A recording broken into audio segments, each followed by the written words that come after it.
거룩함에 이르는 유일한 길을 여러분 잘 아시는 것처럼 자아를 부인하는 것이라고 여러분 배우셨죠? 기도처럼 사람은 아담은 먼지입니다. 먼지. 어제 우연히 본 기사지만 미국과 멕시코 국경 지역의 화장 장소를 보았는데 400구가 넘는 시체가 쌓여 있더라. 정말 사람이 죽으면 아무것도 아닌 것 같습니다. 그죠? 시신이요, 시신. 시체를 400여 구를 쌓아놓고 핑계치고 썩어서 냄새가 나는데 드디어 무면허 무허가를 발견하고 징계하는 말씀을 뉴스를 듣게 되었는데요. 정말 사람은 먼지입니다. 먼지. 먼지 흙에 불과하죠. 이런 우리를 향한 주님의 무한한 희생과 사랑이 어떠한가를 이해할 때 여러분 그 속죄의 공로를 의지하여서 주님 열어놓으신 구원의 길을 가는 이 영광스러운 특권을 여러분 기뻐하시고 감사하시면서 그 길을 따라가시는 모두가 되었으면 정말 좋겠습니다. 우리 아침 계시록 6장을 좀 펴겠습니다.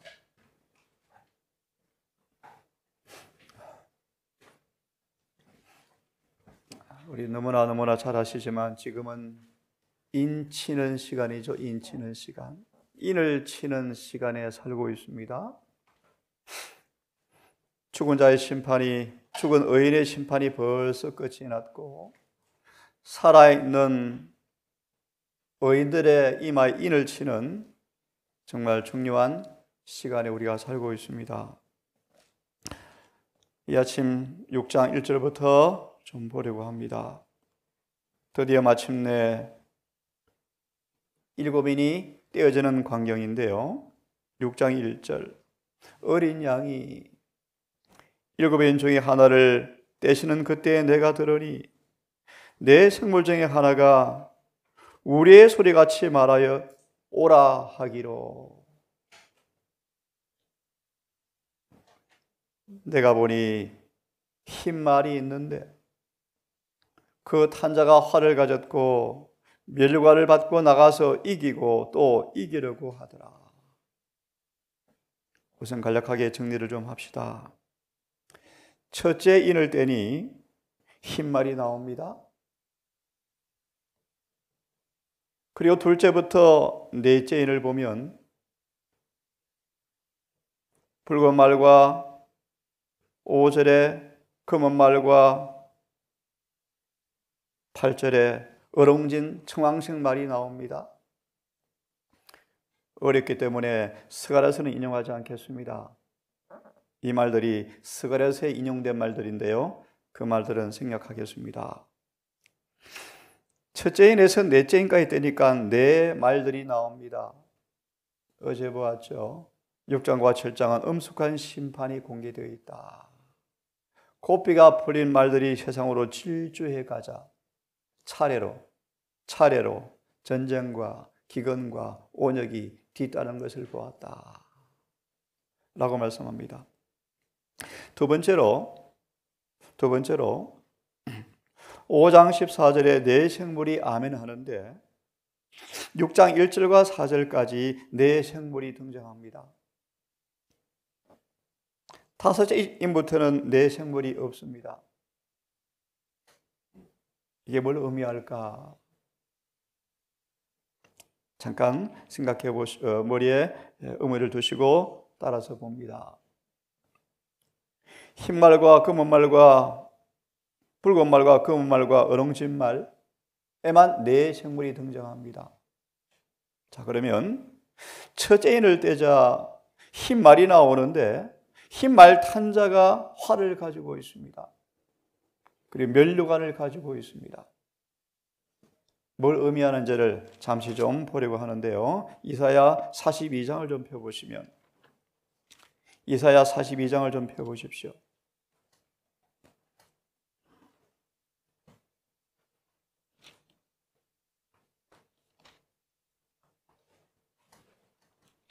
폈으면 13절을 읽습니다. 여호와께서 용사같이 나가시며 전사같이 분발하여 외쳐 크게 부르시며 그 대적을 크게 치시리로다 라는 구절에 첫째인에 인용된 흰말 탄 자가 누구인가를 설명하는 밑에 정언을 보시면 42장 13절을 보시면 이렇게 말합니다. 42장 13절 그의 능력으로 승리함이란 정언입니다. 그 싸움의 성부는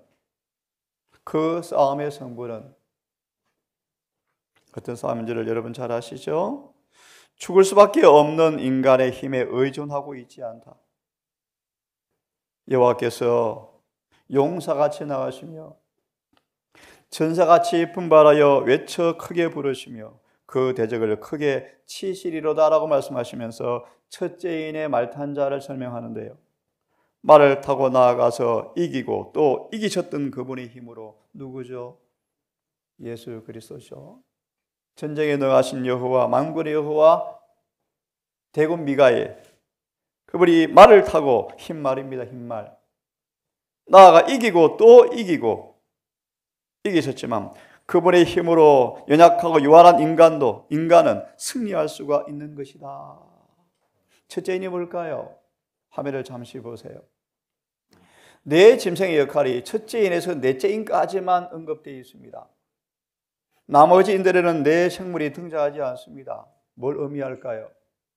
가만히 공부해 보시면 첫째인부터 넷째인까지는 신명기 30장 19절을 보시면 순종하는 자에게 주어지는 약속과 불순종하는 사람들에게 주어지는 심판의 내용들입니다.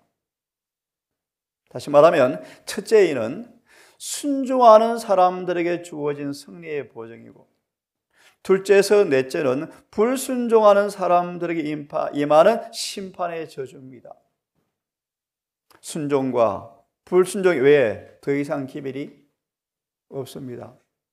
거듭 말하면 순종하는 자에게는 승리가 보장되어지고 불순종하는 사람들 앞에는 칼, 기근, 온역, 땅의 짐승에 이제 보겠습니다. 4가지 재앙으로 심판을 행하는 모습입니다. 증언을 하나 봅니다.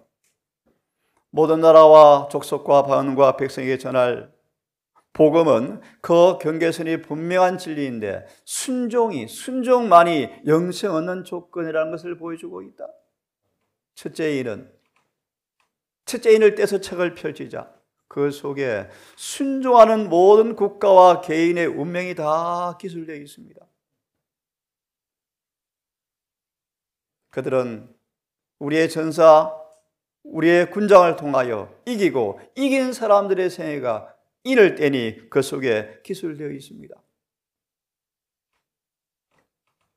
영원한 복음은 경계선이 분명한데 순종만이 영생의 조건이다. 순종하는 사람만이 죄를 가져가시고 의가 나누어지고 그들을 주님께서 온전케 하는 의를 입혀주신다. 첫째 일은 순종하는 사람들에게 주어진, 순종하는 국가에게 주어진 하나님의 역사와 섭리가 기술되어 있는 내용들을 우리가 보게 되어지는데요. 다시 보세요. 첫째 일은 순종하는 자들, 국가 역사가 다 드러나고 내 짐승 중 하나가 나오면서 흰말을 탄 자가 예수님이시죠. 활을 가지고 있죠. 원수를 물리치는 무기죠. 이기고 면류관을 가지고 있습니다. 그리고 그가 이기고 이기는 경험을 합니다. 이사야 48장으로 기억합니다. 그리스도인들은 계속해서 이기는 사람들이다. 그렇게 말씀하죠. 둘째인에서 넷째인은 언약을 배반하는 자들에게 임하는 심판입니다. 붉은 말은 칼을 가리킵니다. 전쟁을 가리킵니다. 검은 말은 기근을 가리킵니다. 지금 지구에 심각한 기근이 가까우고 있다. 식량 위기가 오고 있다. 유럽이 엄청나게 더운 거 보셨죠? 한반도도 7, 8월이 폭염이 지금 경고를 받고 있습니다. 여하튼요, 검은 말은 기근이요 기근. 곡식이 앞으로 천정부지로 뛰어오를 것을 경고합니다. 예, 기근이요. 온역이 따릅니다. 언약을 배반하는 자들에게 칼과 기근과 온역이 첫째 인에서 넷째 인까지가 공개되어지는데요. 에스겔 14장 21절을 보시면 이렇게 말합니다. 주 여호와께서 가라사대 내가 네 가지 중한 형벌, 붉은 말 칼, 검은 말 기근, 창백한 말 온역을 온 예루살렘에 함께 내리겠다. 하나님을 아노라 하고 율법을 지키노라 하지만 그 말씀을 그대로 살지 아니한 예루살렘, 하나님의 백성이라 공언하는 사람들, 하지만 그들이 불순종하는 사람들, 그들에게 주님께서 칼, 기근, 온역, 땅의 짐승, 국가들을 상징하죠. 그들로 하나님께서 심판하는 내용들이 기술되어 있더라 라고 보셔야 합니다. 다시 마무리하면 첫째 일은 언약을 순종하는 자들에게는 승리가 보장되어 있지만 언약을 배신하는 사람들 앞에는 심판이 경고되어 있습니다. 이런 역사가 온 책에 다 기술되어 있더라. 다섯째 인을 떼니까 제단 아래에 순교자들이 보입니다. 그들이 예복을 입고 있습니다. 하나님, 우리의 피를 언제 대신 신원해 주시겠습니까? 라고 그들이 호소하는 모습이 공개되어집니다. 그때 성경은 말합니다. 너희 동료들도 너희처럼 죽임을 당하여 수가 차기까지 좀 기다리라. 다시요. 첫째 인은 의인들의 역사와 순종하는 국가들의 역사가 기록되어 있고, 둘째에서 넷째는 언약을 배신하는 국가와 개인들의 운명이 기술되어 있고, 다섯째는 특별한 일인데 순교자들에 관한 기록이 그 안에 공개되어 있습니다. 순교자들의 역사가 펼쳐지는데 그들이 억울하게 죽음을 당하여서 하나님께 호소하죠. 주님은 말합니다. 조금만 기다리라. 좀 쉽게 말합니다. 너희들처럼 또 순교당할 자들이 있다. 그 순교자들의 수가 찰 때까지 너희들은 조금만 기다리라. 그때가 지나면 너희의 피를 신원해 주겠다 라고 말씀하시는데요. 다섯째 인을 조금 어린 얘기지만 잘 들어보세요. 계시록 18장을 인용하시면 이렇게 말합니다. 다섯째 인을 뗄 때 사도 요한은 이상 중에 한 무리를 보았는데 제단 아래에 있는 것을 보았는데 그들은 순교자들이었다. 하나님의 말씀과 예수의 증거로 인하여 목배임을 당한 순교자들이 보였다. 그리고 다섯째 인이 떼지는 사건이 지나가고 난 다음에 계시록 18장에 묘사된 장면이 따라왔다. 그리고 참되고 충성스러운 사람들이 그때 바벨론에서 부름을 받고 나왔다. 무슨 의미입니까요?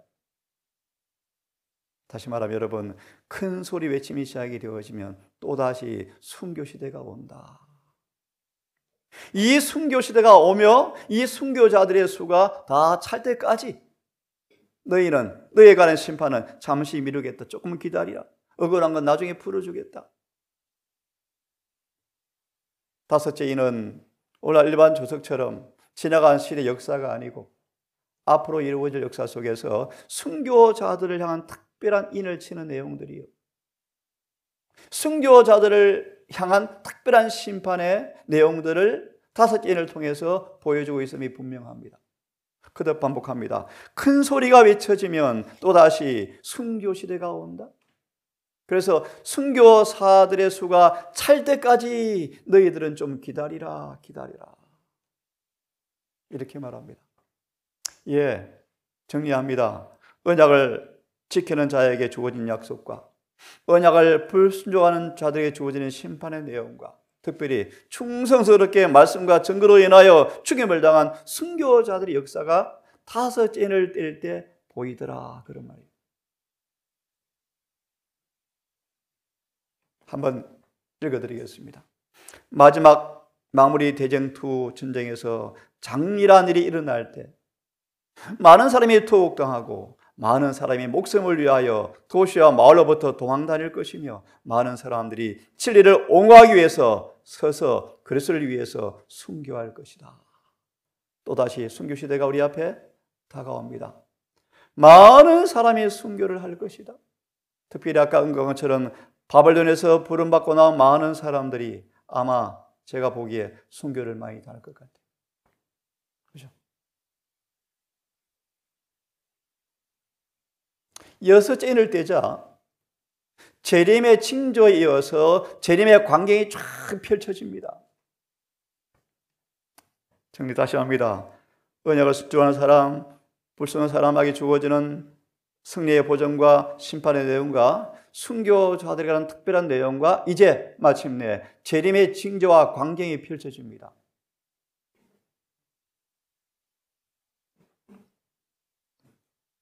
구체적으로 보시면 암흑일 너무 잘 아시죠? 유성비 사건. 드디어 하늘이 떠나가며 주님이 재림의 광경이 펼쳐지면서 누가 능히 서리오라고 질문하면서 여섯째 인이 끝이 납니다. 누가 능히 서리오. 다시 말하면 여섯째 인을 떼자 재림의 징조와 재림의 사건이 그 책 속에 싹 펼쳐지면서 누가 이 날에 능히 설 것인가라고 반문하면서 여섯째 인이 마무리되어집니다. 드디어 일곱째 인이 떼어집니다. 일곱째 인이 떼어지자 내 바람이 놓이기 전에 인침이 끝이 나고 하늘이 반시쯤 조용한 때가 오는데 여섯째 인이 떼어지고 재림의 징조와 재림이 보여지면서 일곱째 인이 떼어지는 그 사이에 뭐가 있죠? 14만 4천 인치는 일이 기록되어 있습니다. 잠깐 이 말씀을 조금 생각해 봅시다. 14만 4천을 인치는데 12지파에서 12,000명씩 14만 4천이 인쳐집니다. 이들이 누굴까? 이 숫자가 상징과 실제를 그냥 놔두고요. 구약을 통해서 잠시 한번 추정해 보겠습니다. 민수기 31장 5절을 보시면 매 지파에서 1,000명씩 12,000명을 택하여 무장을 시키라. 이들이 누굴까요? 저는 개인적으로 그렇게 생각합니다. 12,000명씩 14만 4천을 인치는데 이들이 하나님의 살아있는 군대요, 군대. 하나님의 마지막 싸우는 군대요. 새 천사의 기별을 가리켜서 적진의 한복판에 꽂은 승리의 깃발로 표현했죠. 새 천사의 기별로 무장된 그 결과로 탄생되어진 하나님의 군사들을 상징한다고 저는 봅니다. 구약에 보니까 민수기에 보니까 매 지파에서 1,000인씩 12,000명의 군사를 무장시켜서 전쟁을 치르는 모습이 공개되어 있습니다. 12,000이 어떤 의미인가를 제가 이 말씀을 통해서 생각해 보았습니다. 두 번째로 12지파의 각 반열에서 12,000이 아니고 두 배로 24,000명씩 교대로 왕을 마저 섬기더라. 우리가 하늘에 가게 되어지면 왕같은 제사장이 되어서 하나님 보좌 주변에서 하나님을 수직하는, 섬기는 제사장이 되어지죠. 제 개인의 생각입니다. 이 숫자 자체의 실제 상징은 놔두고 이게 뭘 의미할까? 하나님의 충성스러운 군사로서 하늘 보좌에서 그분을 섬기는 사람들의 모습이 아닐까. 구약의 숫자를 통해서 추정해 보았습니다. 그 외에 방금 언급한 그런 상세한 부분에 관해서는 논쟁거리이기 때문에 언급하지 않겠습니다. 여째 인이 떼어지고 일곱째 인이 떼어지는 그 사이에 14만 4천이 인을 치는 모습이 공개되어 있습니다. 하늘 새 예루살렘에 12문에 12지파 이름이 기록되어 있죠. 12지파. 그죠? 각 지파마다 12,000명씩 14만 4천. 숫자에 대해서는 여러 논란이 있지만 하늘에 가서 알기로 하고요. 이렇게만 언급하고 넘어가면 좋겠습니다. 이 일들 다음에 계시록 7장 9절 17절을 보면 14만 4천의 인이 쳐지고 끝이 나고 아무라도 셀 수 없는 큰 무리가 등장합니다. 이게 누굴까? 14만 4천의 인치는 일이 끝이 났고 이제 새로운 계시 가운데 하늘의 보좌를 보니까 아무라도 셀 수 없는 큰 무리가 보이더라. 한번 같이 읽어보겠습니까? 시작. 보좌 가까이 있는 하늘의 사람의 사업에 열렸으나 지금은 마치 불에서 꺼낸 편안한 나무와 같은 자리에서 깊고 열렬한 의심의 마음으로 구주를 따르는 자들이 있다.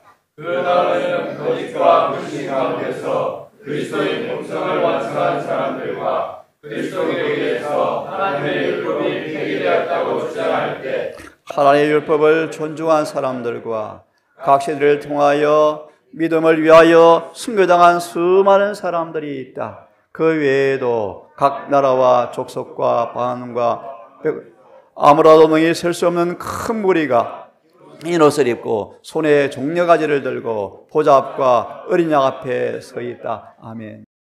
이 말씀은 이 땅에서 14만 4천과 셀 수 없는 두 무리를 의미하는 것이 아니고 6째인이 떼어지고 7째인이 떼어지는 사이에 14만 4천과 셀 수 없는 무리 두 무리를 의미하는 것이 아니고 모든 인이 떼어지고 대쟁투가 끝이 나서 하늘에 가서 보니까 이렇게 수많은 구원받은 사람들이 있고 또 아무하라도 셀 수 없는 큰 무리가 있더라. 다시 말하면 이 말씀은 하늘에 가서 본 광경이지 이 땅에서 마지막 때 14만 4천과 셀 수 없는 두 무리를 의미하는 말씀이 아니라는 것입니다. 하나 단언하면 우리는 지금 반드시 인침을 받아서 14만 4천에 포함되셔야 합니다. 그들은 전쟁을 마쳤고 승리를 얻었고 달려갈 길을 달려가서 상급을 받았다. 그래서 그들의 손에 종려 가지는 승리를 표상하고 흰 옷은 그들의 흠이 없는 품성 의를 상징하더라. 7째인이 떼어집니다. 반시쯤 고요합니다. 이 뭘 의미할까요? 한번 읽어보십시다. 시작.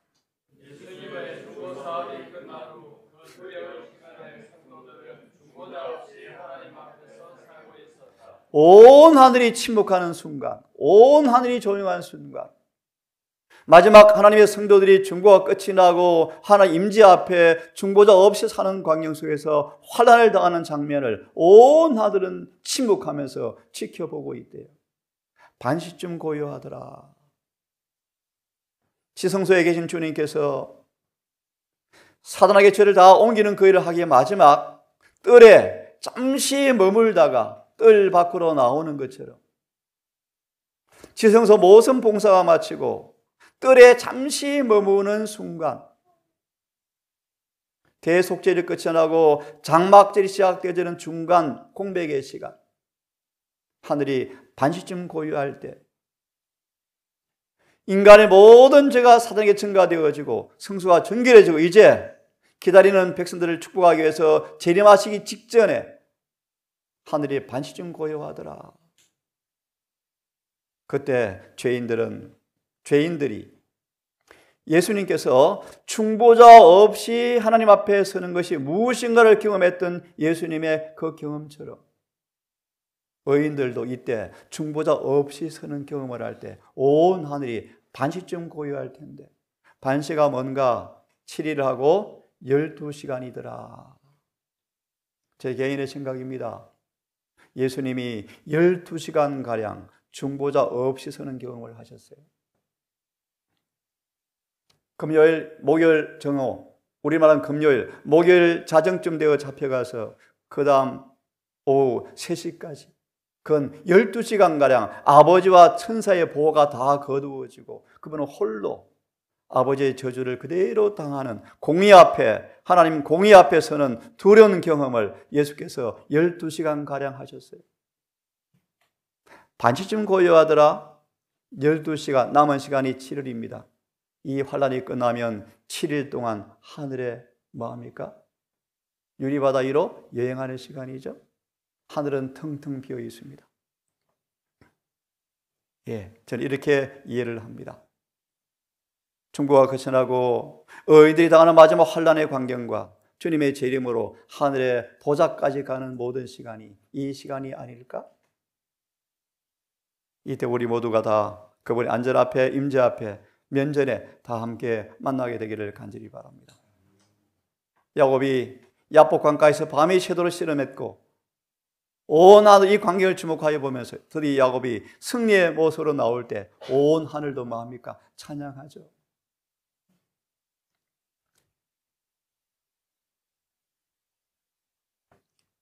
조금 어려운 얘기인데 처음 본 말씀일지 모릅니다. 반시쯤은 고요하다는 말씀을 제가 이 말씀을 가지고 생각해 보았습니다. 나는 예수님께서 불타는 듯한 구름이 오는 것을 보았는데 예수께서 그 위에 구름을 타고 동쪽으로 가셨는데 무슨 말이요? 지성소에서 나오셔서 뜰로 나오시는 광경이요. 와이프이 계시로 이걸 본 거예요.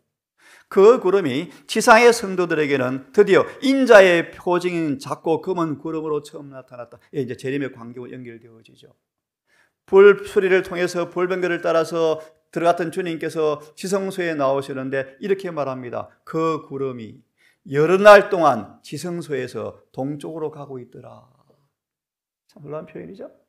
지성소 사업을 마치고 끝이 나고 뜰로 나오는 그 기간을 화해선 여러 날이 걸리더라. 그때 야곱의 환난이 있으면서 사단의 무리들이 마침내 야곱의 환난을 겪는 14만 4천에게 머리를 숙여서 경배하더라. 그리고 14만 4천은 승리의 노래를 부르면서 마침내 주님께서 재림하시는 광경이 보이면서 구름 속으로 함께 끌어올려서 7일간을 유리바다를 향해서 올라가더라. 이 장면이요. 예, 마무리하면 반시가 뭔가 하늘 속죄 봉사가 마쳐지고 지성소에 잠시 머무는 순간 우리가 당하는 환난의 시간과 환난이 마쳐지고 하늘에 여행하는 시간이 반시가 아닐까라고 생각합니다. 이렇게 해서 7인이 다 떼어졌습니다. 오늘 말씀을 줄이면서 이 말씀을 읽어드리고 내일 다시 한번 요약해드리고 마무리합니다. 하나님 앞에서 새롭게 되는 날이 올 때 그리스도의 은혜를 받아 어린 양의 피를 통하여 승리한 회개하는 영혼들의 죄는 하늘 기록에서 옮겨져서 아사세를 위한 염소 죄악의 창시자에게 지워지면 다시는 그 죄도 기억되지 않을 것이다. 이 일을 하게 주님께 지금 6일이 되어지고 마지막 인을 치는 그 시간에 마지막에 우리가 서 있습니다. 생애의 투쟁이 끝날 때 무기를 예수 발 앞에 내려놓을 때 성도들이 마침내 영광스럽게 될 때 그때야 우리는 구원을 받았으며 죄가 없다고 주장하는 것이 안전할 것이다. 여러분, 이 내용들을 하나 읽어보시면서 기존 우리 주석책과 또 이런 말씀을 한번 비교해 보시면서 제가 내린 결론은 지금 하늘에서 펼쳐지는 조사심판의 광경으로서 순종하는 사람들에게 주어지는 보상과 불순종하는 사람에게 주어질 심판의 내용이 공개되어 있고 순교자들의 특별한 내용이 공개되어지고 재림을 통하여 재림 직전에 구원받을 사람을 인치는 내용이 7인에 포함되어 있더라. 이 내용을 좀 더 깊이 공부하려면 제가 이 시간 못했습니다. 예레미야, 에스겔서를 같이 공부하셔야 사실은 맞아요. 우리에게 둘째인부터 넷째인까지는 두려운 심판의 경고의 기별이에요. 여러분, 오늘 우리에게 주어진 이 은혜 시간 동안 믿음으로 순종을 배우셔서 첫째인의 경험에 포함되어서 재림의 광경 19장 계시로 백마탄 주님을 뒤따라 승리한 군대로 재림을 맞이하시는 모두가 되기를 바라면서 말씀을 마치겠습니다. 아버지, 7교회에 주어지는 기별의 결과로 드디어 심판이 시작되어지고 순종한 국가와 계리가 주어질 상급과 언약을 배신하는 자들에게 주어질 심판의 내용과 순교자들의 특별한 승리 역사, 그들의 보정의 기록들, 재림의 징조와 재림의 사건이 언급되어지면서 14만 4천의 인침의 사건들을 우리가 짤막하게 보았습니다.